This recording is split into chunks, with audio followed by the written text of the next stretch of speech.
Le baptême du Saint-Esprit est venu couronner de gloire l'œuvre de Jésus.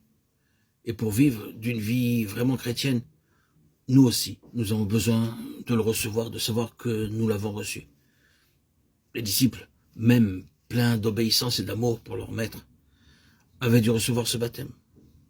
Il faut donc qu'il y ait là quelque chose de plus que l'action de l'Esprit au moment de la régénération.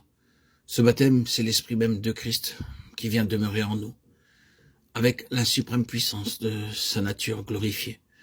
C'est l'Esprit de vie de Jésus-Christ qui nous a franchis de la loi du péché et de la mort. Romains 8:2. C'est l'affranchissement du péché que Christ nous a acquis par la rédemption, mais qui reste pourtant de croyants à l'état de grâce promise, sans qu'ils en viennent à la réaliser eux-mêmes. C'est cette vertu puissante qui remplit de hardiesse en face du danger, qui assure la victoire sur le monde et sur tout ennemi. C'est l'accomplissement de cette promesse de Dieu. J'habiterai et je marcherai au milieu d'eux, de Corinthiens 6:16.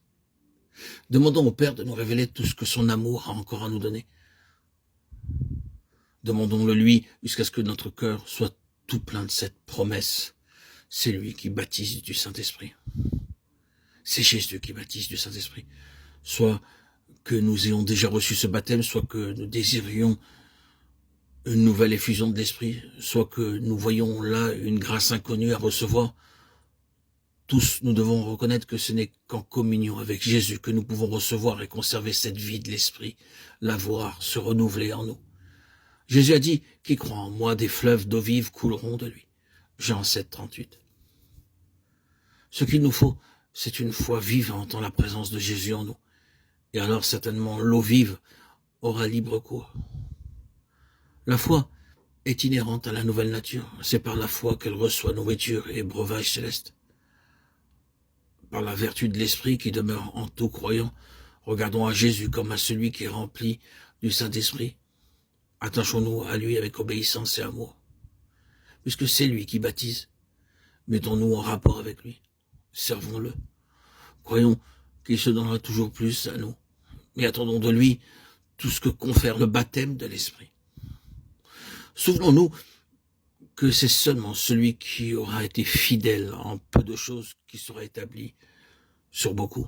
Matthieu 25:21. Soyez très fidèles dans tout ce que vous savez et possédez déjà de l'action de l'Esprit en vous. Considérez-vous comme le temple de Dieu. Soyez attentifs au moindre souffle de l'Esprit de Dieu en vous. Écoutez en particulier ce que vous dit votre conscience, qui a été purifiée dans le sang de Christ, qu'elle reste pure et nette par une obéissance d'enfant. Chers amis, auditeurs, auditrices, frères et sœurs bien-aimés, il se peut que dans votre cœur se trouve encore beaucoup de péchés involontaires contre lesquels vous vous sentez sans force. Humiliez-vous de cet état de corruption innée, accru encore de tous vos péchés volontaires, et que tout nouveau péché soit aussitôt placé sous le sang qui purifie.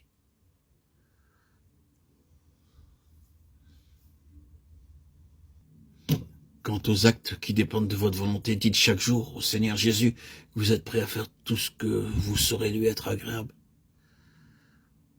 À chaque faute nouvelle, accueillez les reproches de votre conscience, mais que cela ne vous empêche pas de retourner avec confiance à Dieu et de renouveler ce vœu.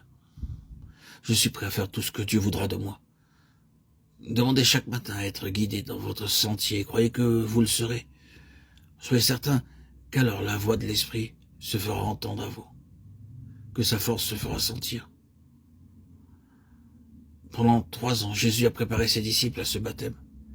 Et ce n'est qu'après cette école préparatoire que cette grâce leur fut accordée. Soyez vous aussi, frères et sœurs en Christ, chers amis, son disciple obéissant et docile. Bien-aimés, confiez-vous en lui et vous serez ainsi préparés à recevoir le baptême de l'Esprit.